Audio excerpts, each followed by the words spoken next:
Hi అండి, అందరూ ఎలా ఉన్నారు? బాగున్నారా? నేను బాగున్నానండి. ఇదేం పచ్చడి అనుకుంటున్నారా?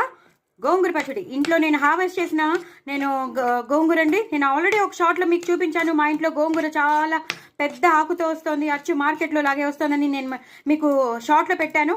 ఆ షార్ట్ ఆ గోంగూరతోనే చేసిన గోంగూర పచ్చడి అండి. అదిరిపోయిందంటే అదిరిపోయింది. నేను ఒక్కదాన్నే తీస్తున్నాము లంచ్. ప్యాన్ కదిలిపోతుంది. చక్కగా ఎక్కువ ఉల్లిపాయలు వేసుకోండి, పచ్చిమిరపకాయలు వేసుకోండి, ఇలా చేసుకోండి. చాలా చాలా బాగుంటుంది. దీని రెసిపీ నేను మీకు షేర్ చేస్తున్నాను. తప్పకుండా మీరు చేసుకోండి, ఎంజాయ్ చేయండి. చాలా చాలా బాగుంటుంది. ఈ సమ్మర్లో ఇలా తింటుంటే మాత్రం అదిరిపోతుంది. వేడివేడి అన్నంలో మాత్రం తప్పకుండా నూనె వేసుకుని తినండి. నెయ్యి కన్నా నూనెలో చాలా బాగుంటుంది. పల్లి నూనె కానీ ఆ నూనె వేసుకుని తింటే మాత్రం అదిరిపోతుంది. ఉల్లిపాయలు మాత్రం ఇంత వేసాక కూడా పక్క నుంచి కూడా నంచుకుంటే కూడా చాలా బాగుంటుంది.